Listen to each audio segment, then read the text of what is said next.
Halo, Assalamualaikum warahmatullahi wabarakatuh.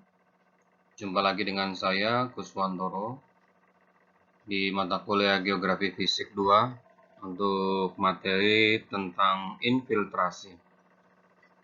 Tujuan dari materi ini adalah mahasiswa mampu menjelaskan konsep dasar infiltrasi air, kemudian mampu menjelaskan faktor-faktor yang mempengaruhi infiltrasi tersebut. Untuk sepok pembahasannya, yang pertama, konsep dasar infiltrasi air dan permeabilitas tanah, kemudian perbedaan tentang tekstur tanah, dan perbedaan respon tutupan tanah terhadap air hujan. Kajian infiltrasi ini merupakan bagian dari komponen hidrologi atau siklus hidrologi yang secara umum membicarakan mengenai proses masuknya air hujan ke dalam tanah. Gambar-gambar yang ada di sebelah kiri ini menunjukkan mengenai bahan dan alat yang berkaitan dengan proses pengukuran infiltrasi.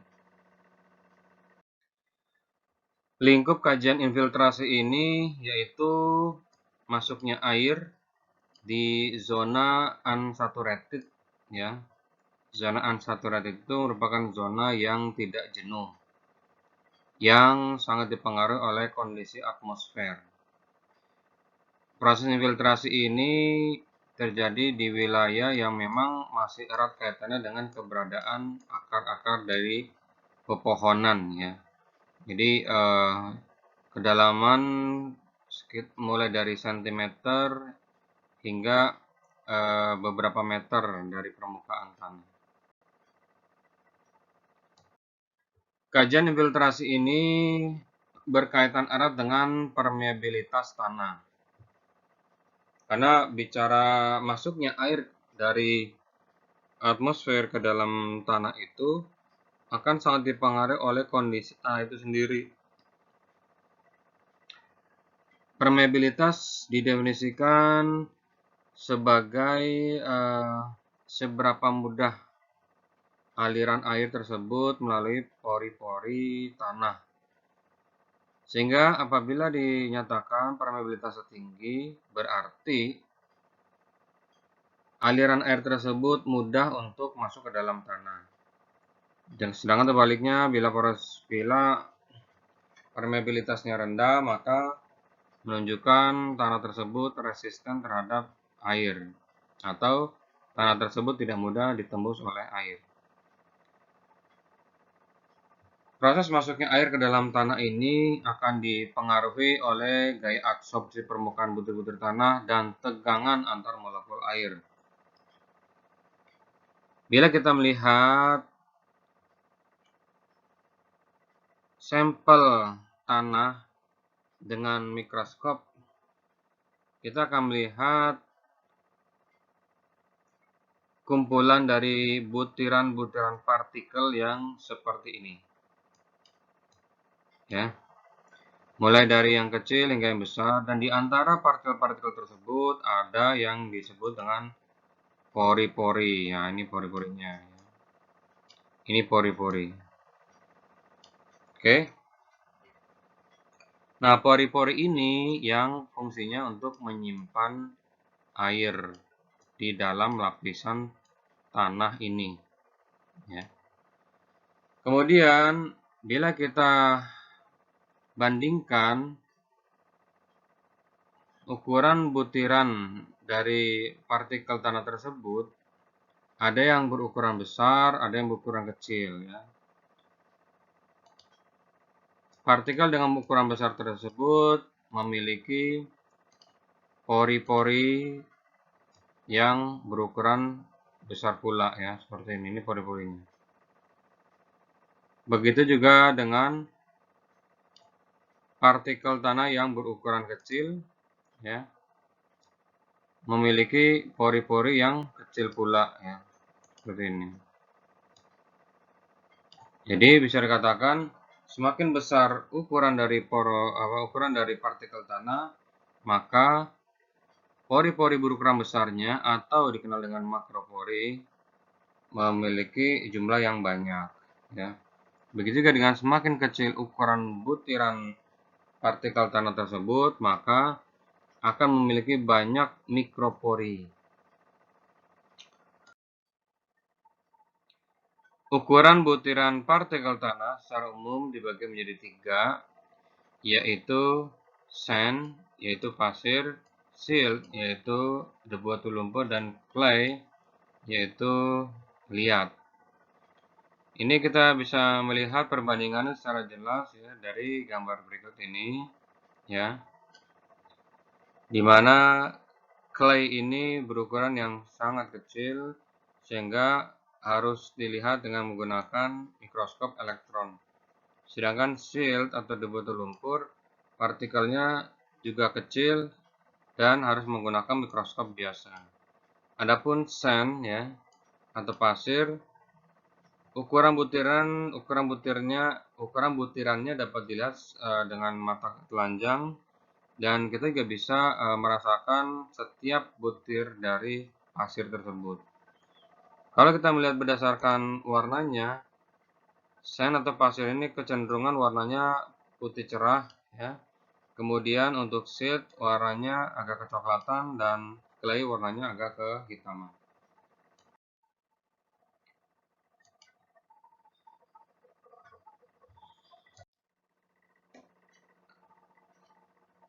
Dalam membedakan ukuran butiran dari partikel tanah tersebut, maka kita akan mengenal dengan istilah tekstur tanah. Tekstur tanah itu apa sih? Tekstur tanah adalah perbandingan kandungan partikel tanah primer berupa fraksi liat, debu, dan pasir dalam suatu massa tanah. Simpelnya, bila kita mengambil satu sampel tanah, baik misalnya segenggam tanah, maka dari situ kita akan bisa menyimpulkan segenggam tanah tersebut bertekstur apa. Jadi dikatakan bertekstur apa berarti tanah tersebut terdiri dari 3 fraksi utama, yaitu ada pasiran, ada liat, dan juga ada lumpurnya. Nah, bila tanah tersebut didominasi oleh pasir, maka disebut dengan tanah berpasir atau sandy.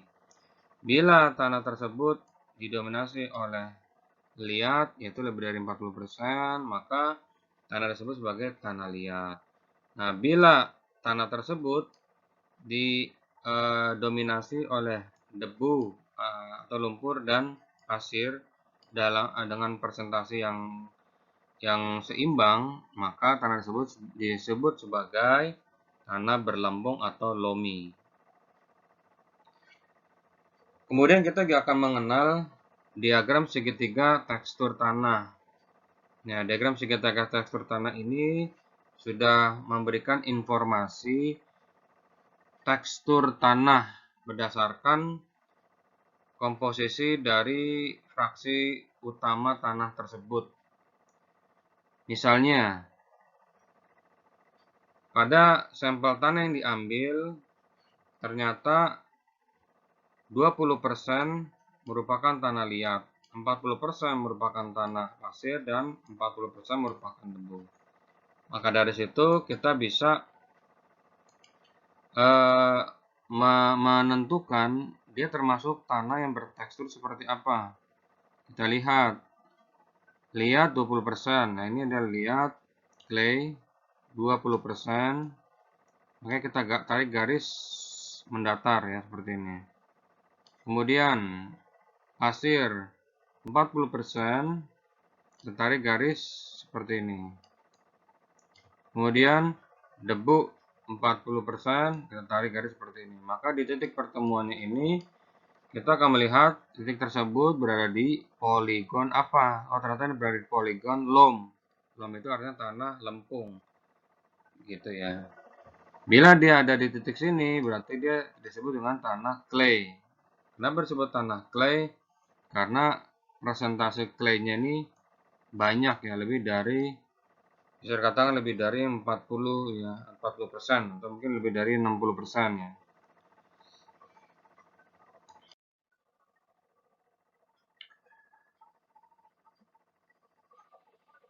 Secara umum, karakteristik tekstur tanah ya bisa kita jelaskan dari dua tekstur tanah yang perbedaannya sangat signifikan, yaitu tanah berpasir, dan tanah liat. Untuk tanah berpasir ini didominasi oleh SiO2 atau kuarsa, atau juga disebut dengan silikat. Sifat dari silikat ini memiliki kekerasan yang tinggi, sehingga susah pelapukan yang terjadi bisa dikatakan sangat lambat dan menyebabkan partikel tanah tersebut berukuran yang kasar atau besar. Ini menyebabkan dia memiliki makropori yang besar, sehingga porositasnya dikatakan besar. Nah, karena dia susah melapuk, sehingga tanah pasir tidak mampu menyerap unsur-unsur hara, sehingga tidak mampu pula menyediakan unsur-unsur hara bagi tanaman tersebut. Dengan kata lain, tanah berpasir cenderung kurang bagus untuk tanam-tanaman. Sedangkan tanah liat atau clay, dia banyak mengandung unsur hara hasil pelapukan dari pasir maupun debu atau lumpur. Kemudian, karena dia banyak unsur hara dan mudah lapuk, sehingga ukuran butirannya dia lebih kecil dan halus. Ini menyebabkan banyaknya micropores atau pori-pori yang berukuran kecil. Dan ini menyebabkan porositasnya rendah, ya.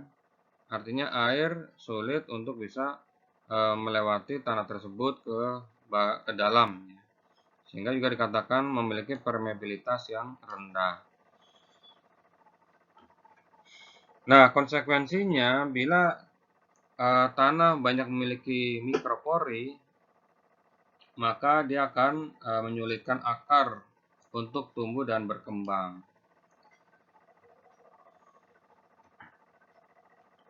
Penjelasan ini juga bisa dilihat dari gambar berikut ini, ya.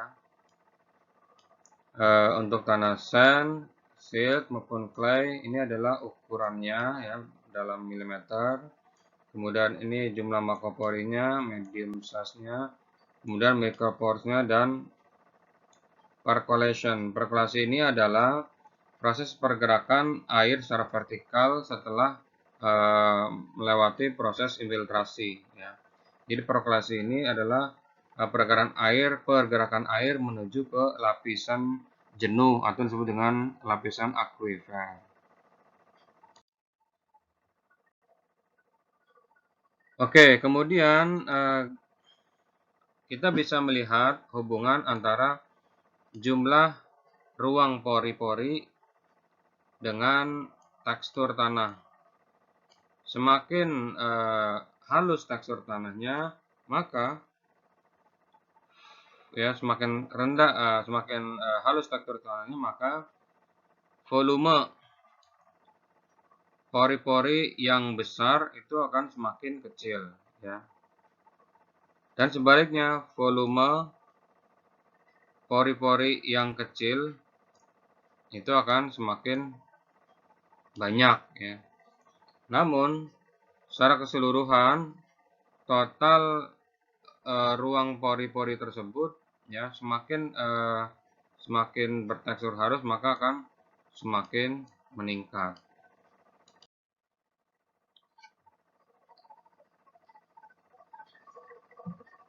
Bagaimana proses infiltrasi ke dalam tanah?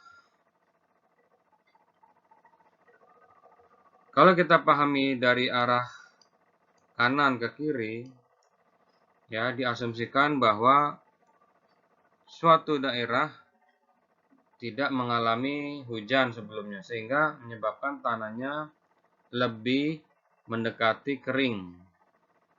Sehingga ketika di awal-awal hujan, maka akan terjadi pengikatan air oleh partikel-partikel tanah tersebut, sehingga air tersebut hanya tersedia di bagian selubung partikel tersebut. Kondisi seperti ini disebut dengan kondisi higroskopis, atau gaya yang bekerja adalah gaya higroskopis. Kemudian tanah tersebut semakin lama akan semakin basah atau lembab, sehingga ruang-ruang antar partikel yang kosong ini kemudian dia akan terisi oleh air, ya.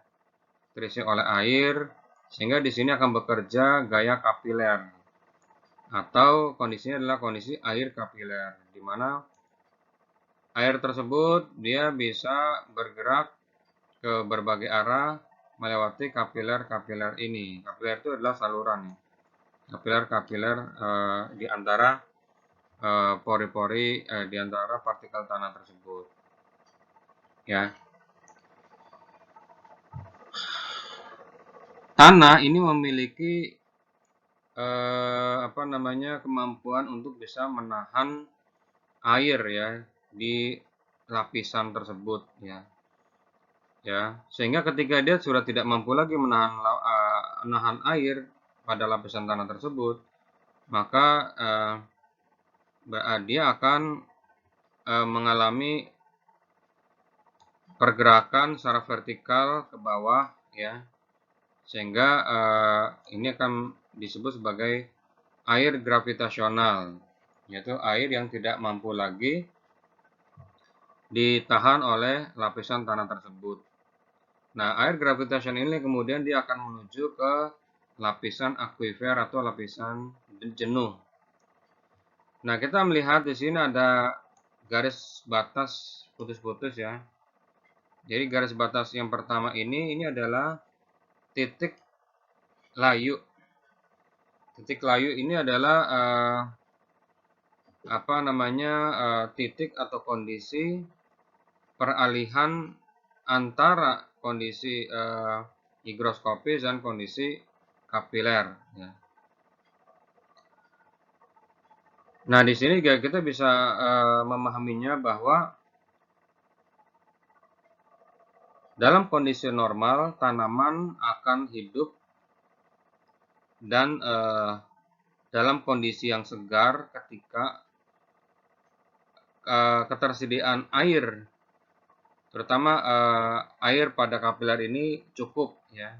Namun ketika tanaman tersebut mengalami evaporasi yang berlebihan, menyebabkan tanah akan mengalami kering dan kekurangan air, sehingga air yang tersedia hanya di selubung dari partikel tanah tersebut. Sehingga ini menyebabkan tanaman tersebut akan mengalami layu, ya. Nah, tanaman tersebut mengalami layu karena dia sudah melewati titik layu, ya, atau kondisi di mana tanaman tersebut dia masih bisa bertahan, ya. Itu tentunya bergantung dengan ketersediaan air pada lapisan tanah tersebut. Nah, garis pembatas kedua ini disebut sebagai field capacity atau kapasitas lapang, atau juga bisa dikatakan kemampuan dari partikel lapisan tanah ini atau partikel tanah untuk bisa menahan air agar tetap pada lapisan ini, gitu, ya. Dia tidak bergerak ke bawah. Kalau dia sudah tidak mampu lagi, berarti dia telah melewati kapasitas lapang dari lapisan tanah ini. Gambar ini akan lebih memperjelas lagi bagaimana pengaruh tekstur tanah terhadap kapasitas menahan air atau kemampuan tanah untuk bisa menahan air pada lapisan zona unsaturated yang merupakan zona perakaran tanaman. Kita bisa melihat ini dia water holding capacity-nya, ya. Pada tanah yang bertekstur kasar, maka water holding capacity-nya, ya, atau volume air yang bisa disimpan pada lapisan unsaturated itu lebih sedikit dibandingkan dengan tanah yang bertekstur halus, ya.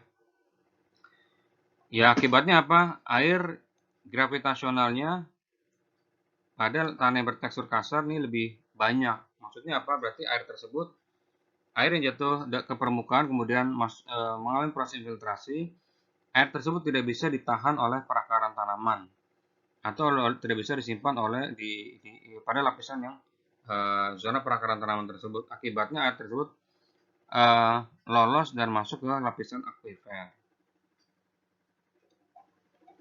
Nah, dari tabel yang ada di sebelah kanan ini, kita bisa melihat perbedaan dari water holding capacity pada tiap tekstur. Ya.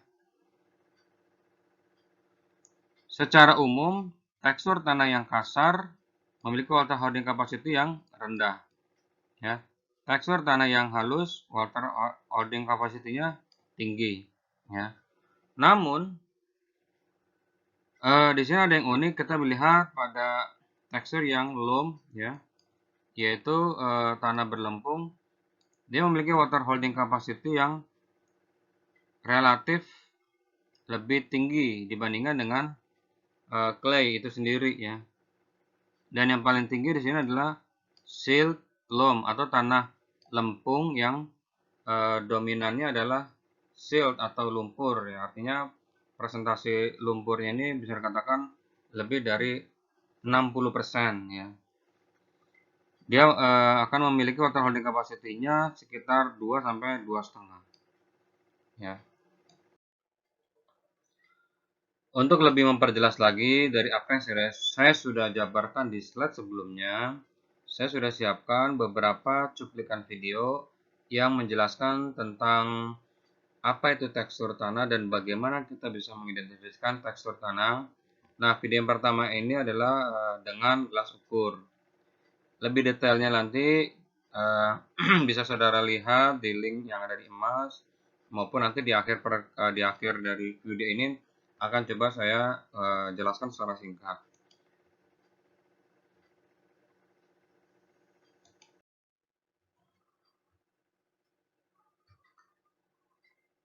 Sedangkan ini video yang kedua, bagaimana kita bisa mengidentifikasi tekstur tanah dengan menggunakan tangan, ya. Ada 5 tahapan secara umum, ya. Kita bisa menentukan tekstur tanahnya apa tanpa kita harus menggunakan diagram segitiga tekstur tanah.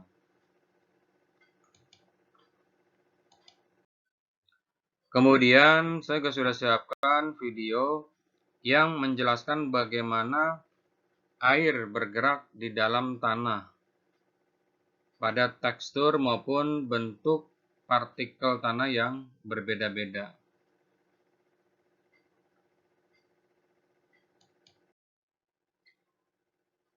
Video ini juga menjelaskan bagaimana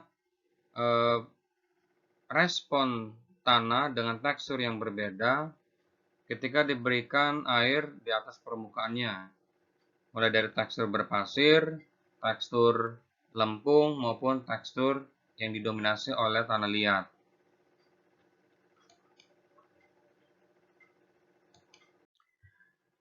Dari penjelasan sebelumnya dapat disimpulkan bahwa tanah loam atau tanah lempung ini merupakan tanah yang memiliki presentasi dari fraksi tanah yang cukup ideal, yaitu presentasinya sama baik untuk clay, sand maupun silt. Sehingga tanah ini ideal bagi tanaman untuk bisa tumbuh dan berkembang secara baik. Hal ini dapat pula ditunjukkan dari grafik yang ada di sebelah kanan ini, yang merupakan grafik hubungan antara presentasi dari air tanah dengan tekstur tanah, ya. Dimana tekstur tanah ini semakin ke kanan, teksturnya akan semakin halus, semakin ke kiri, semakin kasar. Nah, kita melihat tanah loam atau lempung ini ada di bagian tengah, di mana pada bagian tengah ini available waternya lebih banyak, ya. Sehingga akar tanaman ini lebih mudah untuk bisa menjangkau dan mengambil air di tanah tersebut.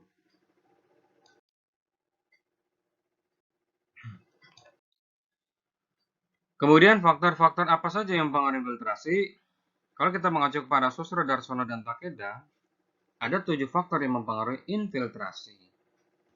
Yang pertama adalah intensitas hujan, yaitu jumlah curah hujan pada tiap jam. Secara umum, semakin tinggi intensitasnya, maka curah hujan yang terinfiltrasi akan semakin banyak. Kemudian topografi. Secara umum, wilayah dengan topografi yang berbukit atau memiliki lereng yang terjal, maka infiltrasinya akan semakin sedikit. Sebaliknya, bila wilayah tersebut relatif datar, maka infiltrasinya akan semakin besar. Tanaman penutup. Secara umum, bila suatu lahan atau permukaan tanah semakin banyak tanamannya atau vegetasinya, maka infiltrasinya akan semakin besar. Ya. Kemudian penyumbatan oleh butir halus. Semakin banyak penyumbatan yang terdapat pada tanah atau pada lapisan tanah tersebut, jadi penyumbatan ini bisa disebabkan oleh butir-butir halus dari tanah yang akan menghambat porositas, ya, atau tanah tersebut semakin memadat, maka akan semakin sedikit air yang terinfiltrasi. Kemudian pemampatan oleh hujan. Pemampatan oleh hujan maksudnya adalah tanah tersebut telah terisi oleh air hujan, ya, pada waktu awal-awal, sehingga ketika hujan jatuh pada waktu selanjutnya, air hujan tersebut tidak bisa lagi masuk ke dalam pori-pori tanah karena dia sudah diisi oleh air atau mampat lah karena mampat oleh air hujan yang sebelumnya. Kemudian kelembaban tanah. Semakin lembab sebuah tanah, ya biasanya ada di pinggir laut, pinggir danau, di pinggir sungai, maka tanah tersebut akan semakin sedikit mengalami proses infiltrasi. Kemudian kedalaman genangan dan tebal lapis jenuh. Ya, ini bicara tanah yang sudah ada genangan airnya, maka infiltrasi yang terjadi akan semakin sedikit. Oke, pada tabel ini disebutkan beberapa faktor-faktor yang mempengaruhi laju infiltrasi berdasarkan dari beberapa ilmuwan seperti Arshad, Asdak, ya, Musgrave dan Holtan, dan sebagainya. Yang secara umum, faktor-faktor yang mempengaruhi laju infiltrasi itu berkaitan erat dengan karakteristik dari tanah itu sendiri, ya. Meskipun ada beberapa peneliti yang menyebutkan faktor lainnya adalah seperti tutupan tumbuhan atau berapa banyak vegetasi yang menutupi permukaan lahan tersebut. Oke, ini merupakan video terakhir yang akan bisa menjelaskan pengaruh tutupan tanah terhadap infiltrasi.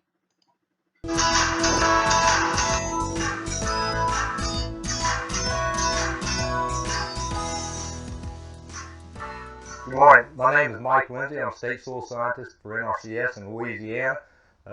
With me is Chris Carell, the state agronomist with NRCS in Louisiana. And what we'd like to talk to you today about is soil health.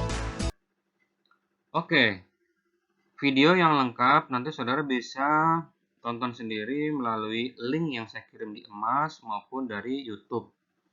Secara umum, di dalam video ini si peneliti ingin menunjukkan bahwa permukaan lahan yang tutupannya berbeda-beda, yaitu sebelah kanan ini merupakan tidak ditutupi oleh apapun atau bisa dikatakan tanah kosong.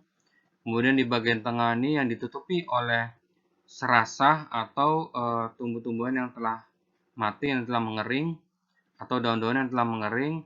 Dan di sebelah kiri ini dia ditutupi oleh rerumputan. Ketika diberi treatment curah hujan buatan, ya, yang asumsinya jatuh secara merata pada ketiga bidang ini, maka diperoleh hasil bahwa pada tanah kosong dia air hujan tersebut lebih banyak menjadi limpasan permukaan, ya, atau menjadi aliran permukaan, ya.